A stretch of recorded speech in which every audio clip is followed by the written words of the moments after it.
Welcome back to the Bentonville Beacon podcast, where we're sharing stories and advice from the leaders sparking the rise of Bentonville, one of the fastest growing and most dynamic cities in the United States, nestled in the Ozark Mountains of Northwest Arkansas in the heartland of America. Hey, I'm your host, James Bell, and I am thrilled to virtually share the studio today with Tyler Dunbar. Tyler is the president of Central Standard Talent, which is a company that's focused on building high-performance software engineering teams. And Tyler will go deeper into that.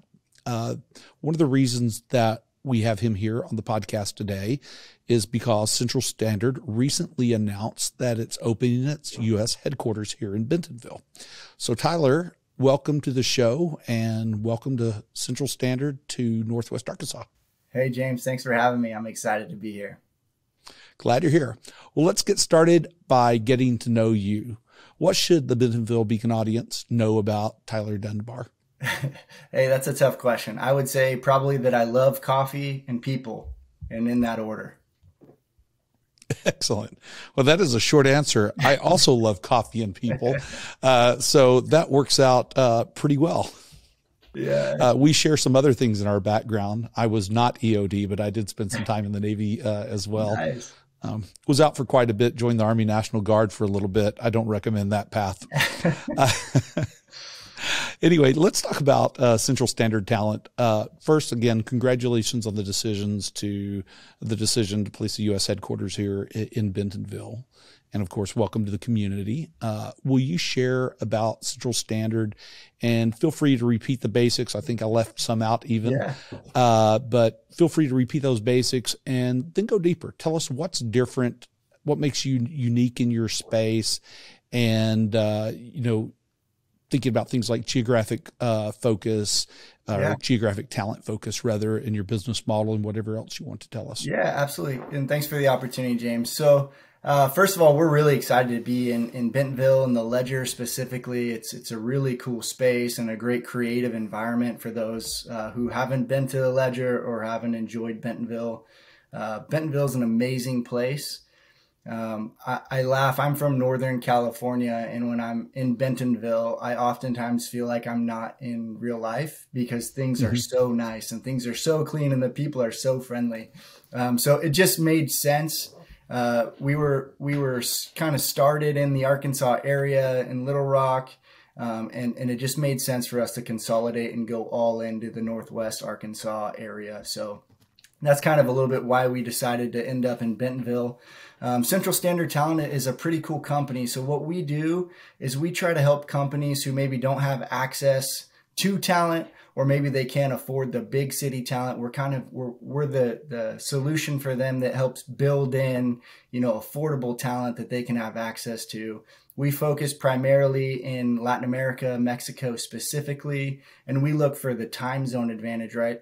Because we don't believe that companies should have all their resources out of the country in Mexico. We think that it's a perfect blended hybrid model is what makes the most sense, managed by U.S. teams. So having that real time zone advantage to do real collaboration each day is just a huge benefit and advantage to the clients that take advantage of that. Yeah, I'd not thought about that before. There's some great talent all around the world, but Amazing. Being able to work with folks in your time zone is kind of a big deal. Absolutely. When you talk about workforce issues, one thing I'm thinking about right now is, the last couple of years have been a real struggle for workforce in every sector. But as of late, there have been some real challenges for workers who are tech workers. So talk about that, if you will. What's absolutely. So space like? Yeah, absolutely. So I'm from an area of about 100,000 people, right? And what I've noticed, and it's very similar to the NWA market, right, and other heartland community markets, right, you have amazing entrepreneurs. You've got really big ideas, but you might not have the access to the talent that I was kind of talking a little bit about. It's hard to convince somebody at Google to come work for a smaller company or a mid-sized company when they're working at Amazon and Facebook and Google and all of these other bigger tech companies. So we're seeing a shift in the industry a little bit on the U.S. side because so many companies have kind of over-leveraged right? They may have taken advantage of cheap money for too long, and now they're going into workforce reductions, right? So the U.S. market, U.S. companies have more access to U.S. resources, more so than we've had probably in the last 10 years or so, which is great, because I think some of the heartland communities and smaller communities now have access to that local talent. But that's really just a piece of the strategy for long-term success, right? Having those people anchor in and own the processes locally is important. But then being able to stay competitive from a price perspective, that nearshore resource is a huge advantage to help companies compete with some of those bigger names out there. Yeah, that makes sense. Yeah, absolutely. I was just thinking about, in places like San Francisco, there's so many folks there that work in the tech space. And I've had conversations with folks who have told me, well, I got laid off from my job, but I'm here because this is where all the jobs are. Yeah. Oh, gosh, you're missing a whole rest of the country. We have 2,000 open tech jobs right here in Bentonville. And perhaps Central Standard could help solve some of those problems by, setting up teams in Mexico. Back more specifically to Central Standard, do you focus on any particular industries, or is most anybody looking for technical talent in your wheelhouse? Yeah, so we started in kind of that technical space, right? And the other thing that we've recently come across as a huge gap in need for U.S. companies, small to mid-sized companies, is financial professionals. So we started to bridge a little bit into that, looking for finance teams, accountants, bookkeepers, etc. But we're open to work with anyone who has a need and who's open-minded enough to really take advantage of the nearshore market. Yeah, that makes a lot of sense. And a lot of places that have grown a lot, and especially here with as much growth as we've had in the last decade plus. Yeah. We've noticed that there are certain areas where we have shortages of folks, and certainly bookkeepers and accountants are one of those areas right now. If somebody just came as a bookkeeper or an accountant, they could build their book of business in, I would say, a matter of weeks. So again, another area where you can be helpful. Absolutely. And it's the lifeblood of the company, right? Very similar to the software engineers and development teams that we source. Finance is critical to the health of a business. Yeah, you bet. So you have a partner company, Matova, that has recently relocated its headquarters to Bentonville, also in Ledger. Can you talk about that relationship with Matova and what it means for your customers? Yeah, absolutely. It's a really cool advantage, I think, for people, again, who are open to it, because you have Matova on one side, which is digital strategy and execution, and then you have Central Standard on the other side, which is all about helping you build and maintain your own teams. So when you put those two elements together, you have really cool solutions for people who might not have a big technical background, but they understand the need for the expertise. So they go to Matova first and they build out an incredible strategy. And then we put engineers and developers together. And then when the project comes to a natural end, you can then just shift that team over to us at Central Standard without losing, the year of knowledge and build up and all the lessons learned that happened during the actual creation of whatever product you need. So it's a really cool concept when executed well. You can go start to finish to maintain. And I don't think a lot of other partnerships or collaborative unities really give you that full circle service. Yeah, you bet. That makes sense. Well, hey, I had Josh Duntz on who recently, who of course is Matova's president, and we talked about his views on relocating Matova's headquarters from Nashville to Bentonville. I'd love to hear your views from a Central Standard point of view, on why Central Standard chose Bentonville. And you talked earlier about some of the nice things. People are nice and they're friendly and so on. Yeah. But what are some of the business advantages beyond that of being here? Yeah, absolutely. I mean, and nobody knows it better than you, right? Bentonville is just full of economic opportunities, right? That's the reality. And for whatever reason, everyone else hasn't caught up and discovered Bentonville yet. And I don't think it's going to be long before that happens. But you have a lot of big players in the market, right, who are heavily invested in making sure Bentonville is and will continue to be for a number of years very successful from an economic perspective. And that's obviously attractive to us, both probably on the Matova side as well as on the CST side, especially when you add in the fact you might not have access to the appropriate talent that you need to scale and grow your companies out of Bentonville today. Yeah. So, so we have an idea of what Bentonville should expect from Central Standard. How do you see Central Standard evolving over the next few years? And how do you see your part in building this community and being part of it? Yeah, absolutely. So one thing that I'm really passionate about and excited about is being involved in the community, specifically in bridging the gap for transitioning military folks into tech, right? Into any industry that they like, but obviously we're focused on tech. So the goal for us is to really be involved in the community and to expose transitioning veterans to the Bentonville area and grow our U.S.-based team with that population. So bringing people to Bentonville, specifically transitioning veterans, that's something that is definitely heavy in my goal list for this year. Great. I love that. I have a question coming up here in a little bit. Actually, as we close out the show, I'll ask you a question around that as well. And you'll want to know, and Josh will want to know, and I'm just going to put you right on the spot here to get involved. Yeah, absolutely.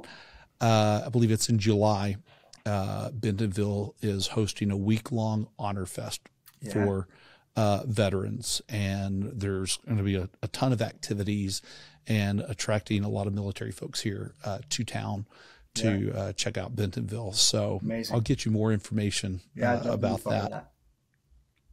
You talked earlier about why Bentonville for Central Standard. Tyler, what would you say to other companies that are considering perhaps especially companies like yours that aren't headquartered in the U.S. and need a U.S. presence? What would you say to them about why they should have a presence in Bentonville or why they should consider having a presence here? Yeah, absolutely. The same stuff. People are nice. Economically speaking, it's very business friendly. You have organizations like the NWA Council, the EDC, that are very focused on making Bentonville and NWA as a whole just a great place to land from a professional standpoint. So when you couple that with great food and great people, it's just a hard place to not really love. And I think people are going to catch on to that sooner than later. Absolutely, man. The food. So good. I should probably slow down my eating habits and get on my bike and exercise a lot more with this food around here. It's amazing. Now I moved here from somewhere else that had great food too, from Memphis. Okay. A lot of that food wasn't as healthy as it is around here, but it turns out you still can't overeat it and do well. For your body. Barbecue, that's tough to beat, but I don't know. Sonny's tacos in the morning. Good grief, man. Oh my gosh. Yes, absolutely.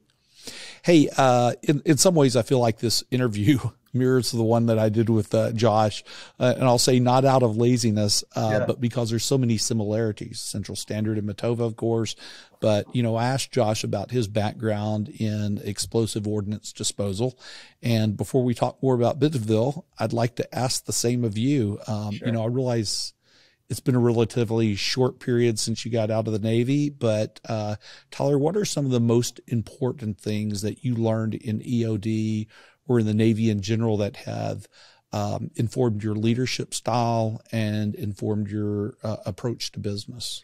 Yeah, absolutely. So I think what the military gives you is the grit, right? It gives you the opportunity to prove yourself against people across the country, right?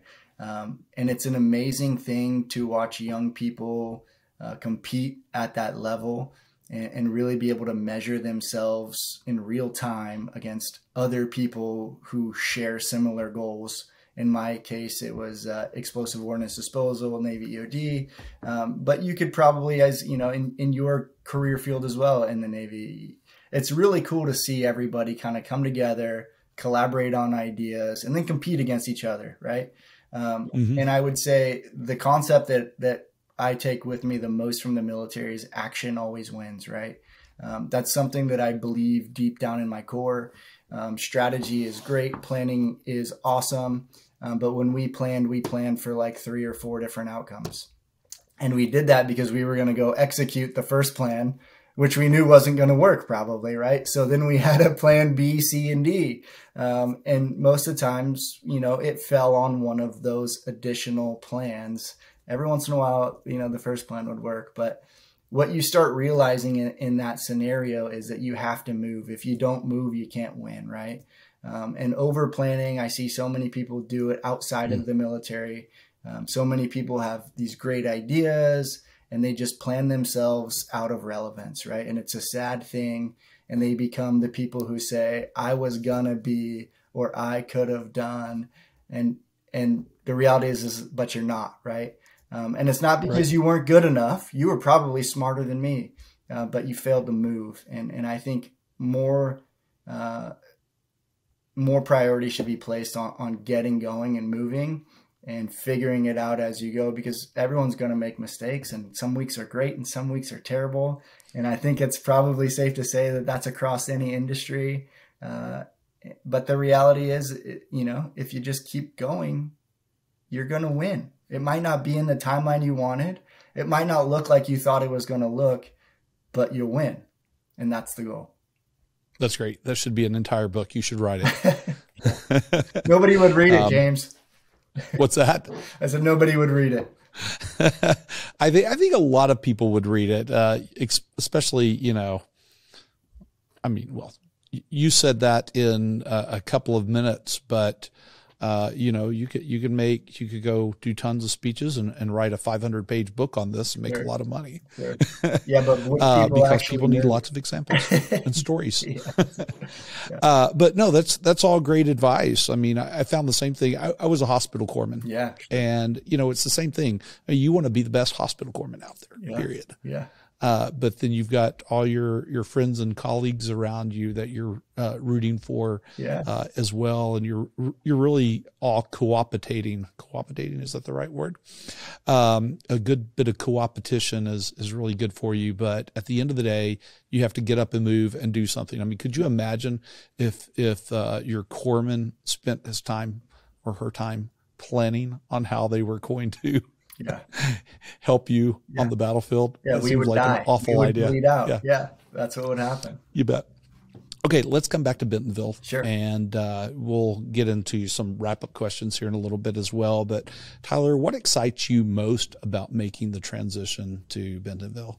It's an opportunity to come visit more. You know, like I said, once I discovered it, I laugh because of all the places that I've been. I've tried to get my wife to move 100 times, ask her.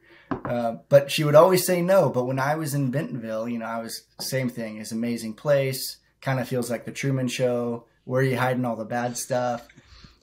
And she started sending me listings for properties in Bentonville. And I thought, oh man, if Bentonville can grab her and get her to start thinking about it, man, it's an incredible place.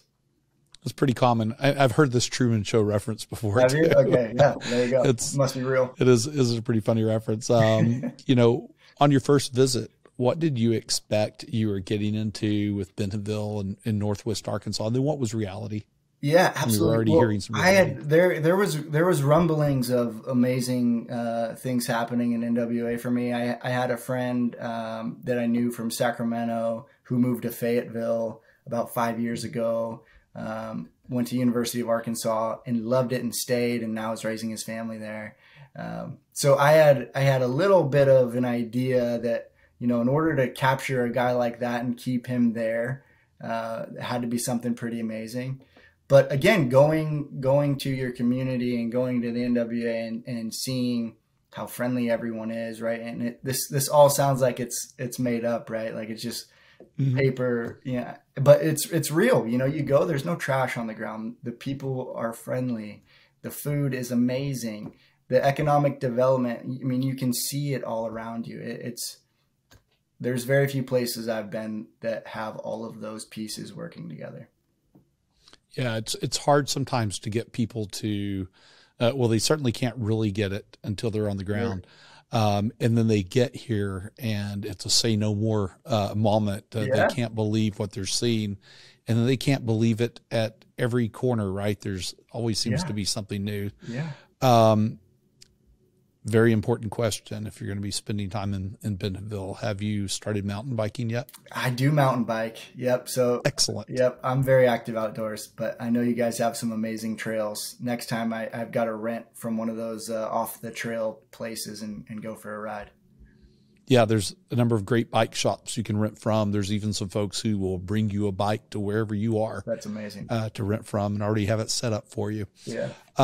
What hobbies do you enjoy beyond mountain biking, especially ones that you might be able to transition here? Yeah, so I love just being outdoors, fishing, hunting, hiking, camping, backpacking. I've got 3 young sons, so we spend a lot of time outside, and obviously, you know, it's a beautiful place to be outside in Northwest Arkansas. Yeah, I mean, if it's not a snow sport or an ocean sport, you can do it here. That's right. And dare I say, you could probably come up with some ways to do those other things with a little ingenuity. That's right. Yeah, so I know you have this enough of the history with Bentonville then that you must be able to answer this question. I'd love to hear what I like to call a hashtag because Bentonville story. In other words, it's a moment that happened or a full-fledged story where you look at it and think, gee, that could only happen in Bentonville, or perhaps it describes the essence of this place. Yeah, hashtag Bentonville. You're walking down a beautiful outdoor trail and you come across this amazing architecture building that you then walk in and you just get to look at beautiful paintings completely for free in the most epic, like outdoor indoor space I think I've ever been to. I mean, to me, that going and seeing that art gallery really kind of summed up the whole experience for me. You know, you've got an amazing outdoor trail that leads to this beautiful building, and just the access that anyone off the street can just come in and enjoy that. I mean, I think that's pretty special. Yeah, I've heard of this place. I think some might refer to it as Crystal Bridges. Yeah, a couple people probably heard of it before. Yeah, pretty incredible place. Amazing. I loved taking people to see it. You know, you can drive up to the front door, right? If you show up from the east side of the building, but I love walking in from downtown, and it's just a half-mile walk through a beautiful forest. Amazing. You see a few mountain bikers here and there, and suddenly there you are at the most incredible art museum. Amazing. As we start winding down the conversation, let me make sure I get this in. If somebody wants to connect with you to learn more about you or Central Standard, how do they do that? Yeah, I mean, I think connecting with me on LinkedIn is probably a really easy way. Tyler Dunbar. You can connect with me via our website, centralstandardtalent.com, or you could reach out to James Bell, who will then connect you with me. Yeah, you bet. Happy to do that. Well, a few quick questions. Some random, some not so random. We'll start with a not so random. All right. What are you most excited about regarding Central Standard's future? I'm excited about building teams. Like I said, I love coffee and people. So for me, there's a lot of joy in building out teams, specifically helping smaller, mid-sized companies experience the growth that they should have, but they don't have access to the appropriate talent. Cool. I have to ask you this, and I haven't prepped you for this one at all because you've mentioned coffee a couple of times, and Bentonville has some pretty darn good coffee shops. Any that you've grown to like here so far? Well, I mean, Onyx, right? Am I saying that right? Onyx. Yeah. I mean, that obviously it was incredible coffee there. There's a coffee shop a couple blocks over, also incredible. There's bagels there. What do you know what it's called by chance?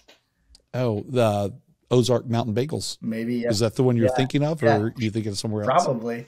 And then the Ledger, the Ledger, again, shout out to the Ledger. Their in-house coffee shop is amazing. So I don't know that I had bad coffee anywhere in Bentonville. So that coffee shop in Ledger is part of Airship, which also has a shop where I sit on Southeast 5th Street. There are within less than 1 minute walk, there are 3 coffee shops.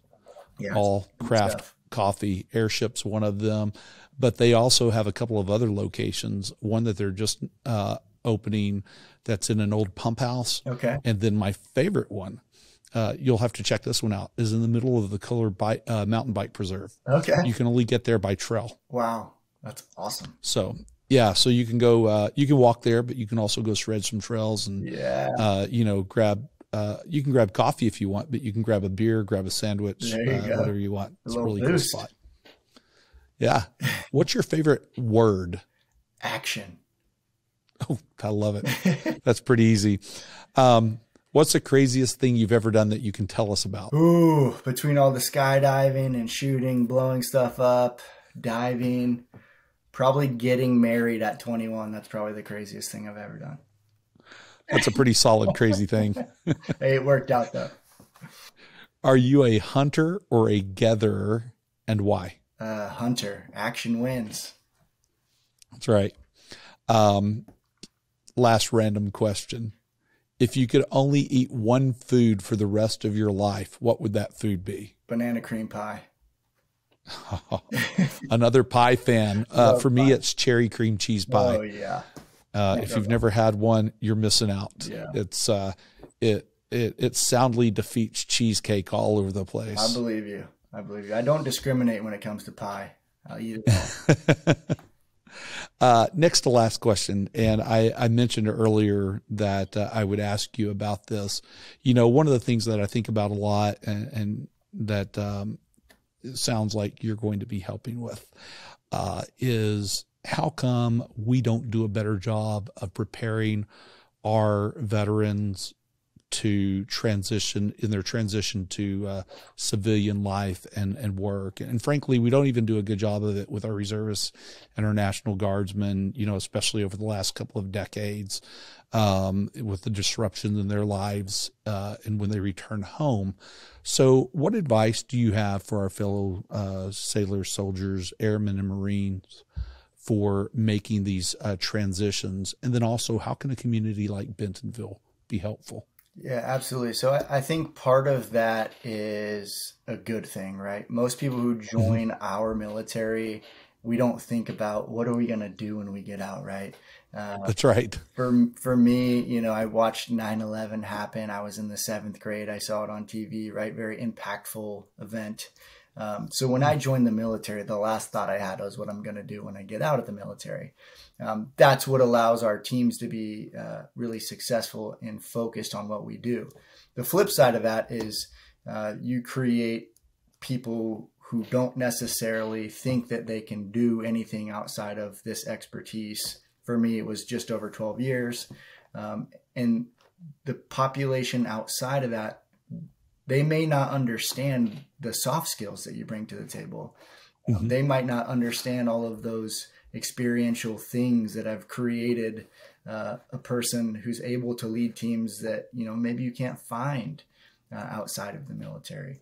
So for veterans, I would say be a yes man or a yes woman, right? It's the opposite of maybe what some people would say. And the reason I say that is because we think we know what we want, but the truth is we probably don't.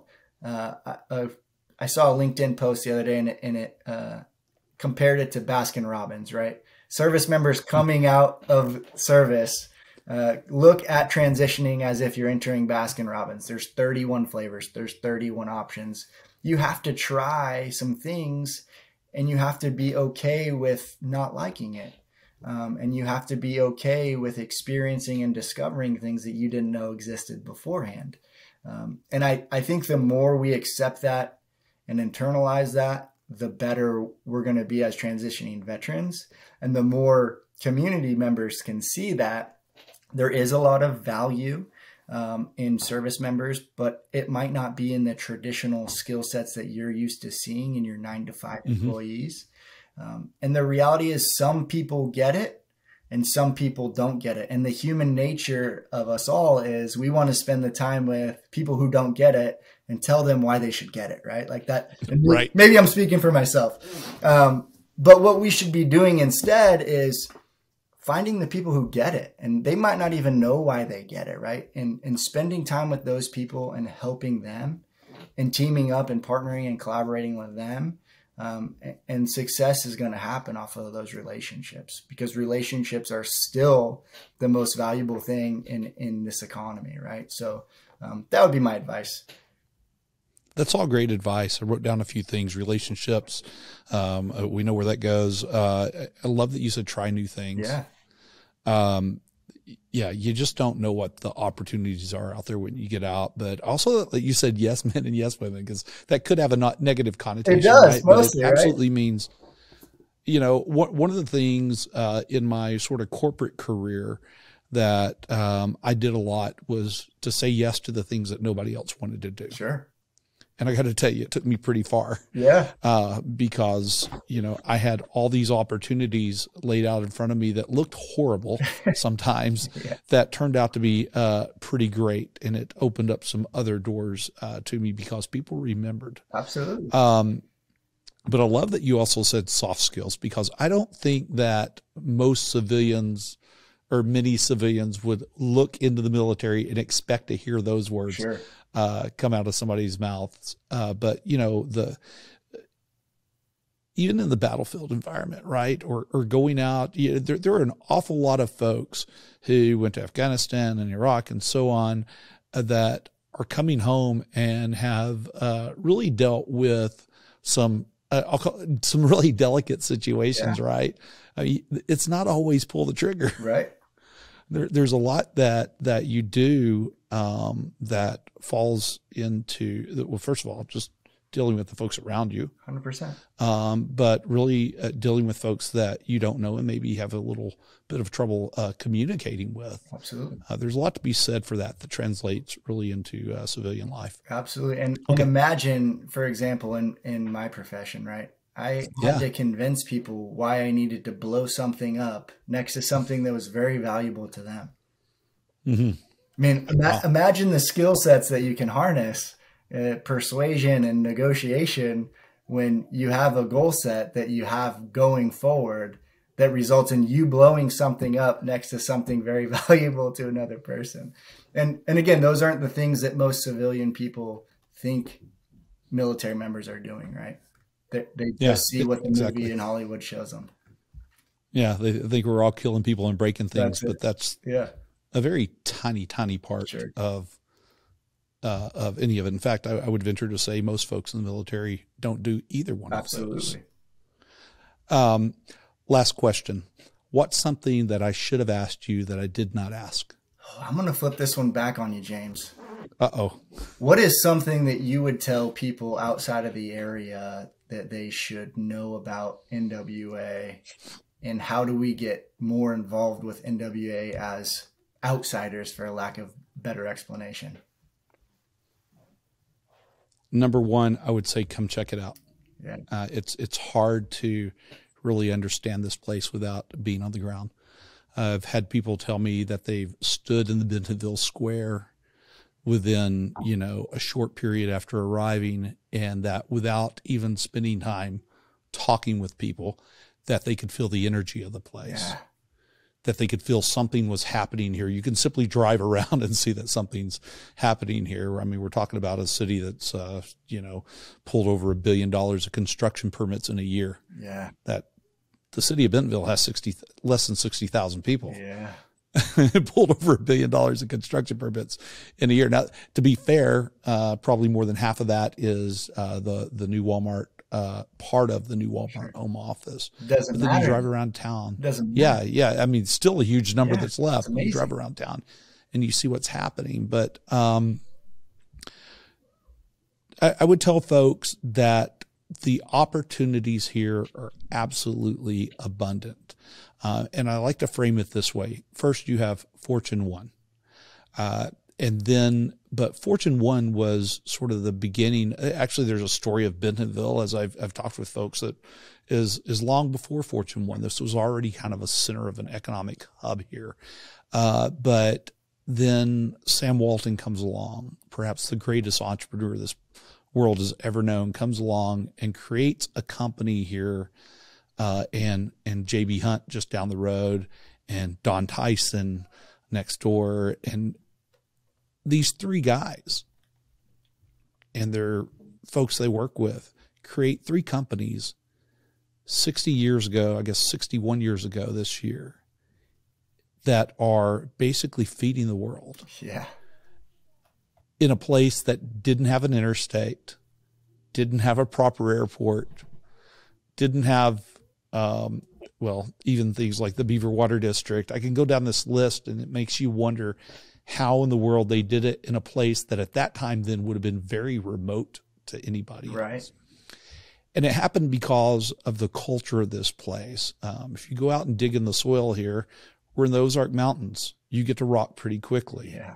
You could get apple trees and the such to grow here, but you weren't going to do much else in terms of growing things here. People always had to work harder here because of where they were located. So start there with the culture of the place, with the work hard, get it done, action-oriented attitude, right? Yeah.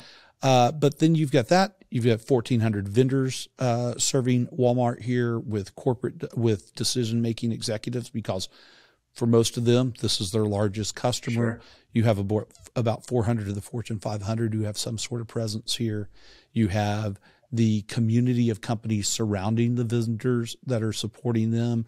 And yet you still have 98+% of businesses here that employ fewer than 100 people. Right. And then you have a really robust community of businesses or of startups, a lot of them in the retail supply chain, logistics, and corporate enablement space. Mm-hmm. Many that are flocking here now, the artificial intelligence space, supporting that space. Right. But that's not the only business here. You have this amazing growing space in advanced mobility, or in mobility period, ranging from bikes to drones, electric vehicles, and some folks putting down some big bets in flying cars and air taxis. You have an incredible place to do outdoor recreation. We talked about it, anything that's not snow and ocean, and an outdoor recreation industry building around that. And then you have healthcare and wellness that, without going into all the details here, in such a way that people will write about what happened in Bentonville and Northwest Arkansas 40 or 50 years from now in that space, in the way they write about it in retail today. Sure. And then there's so much more going on. And it's a cool place to live too. Did I mention quality of life? It's icing on the cake. In a lot of places, folks lead with quality of life. And here we can absolutely draw that up as icing on the cake. Yeah. And it's absolutely unbelievable. I challenge anybody to find a better quality of life. And that was kind of a long monologue, but thank you for asking that question. Absolutely. And for me, what was pretty amazing and stuck out, right, is you mentioned 3 monster companies. Yeah. And most people who create and generate that level of wealth, they move away, right? They do. They didn't move away. And I think that's there's some magic there, that there's so much of an emphasis and focus by those players in the market still today. And they don't have to be there, right? No, they don't have to be there, but they want to be there and they want to be involved. And I think for me, that's something that keeps playing in my head, and I think a really special thing about NWA. You're exactly right. You've jumped on one of the magic ingredients here. I've been in a lot of places where you've had some very wealthy families who started some companies or moved the companies there who don't at all participate in the local community and in building the community. I've lived in places where you have huge corporations that frankly give a lot of talk to what they do for the community, but you don't see them involved in building the community. Sure. You don't see them, the families or the companies, pouring in the communities like they are here. And at the same time, these families here don't control these companies, but you have the corporate leadership of these companies sort of walking forward. You have the governments here locally walking forward. You have the region here walking forward. You have, the handful of cities that make up Northwest Arkansas that we don't fight over opportunities.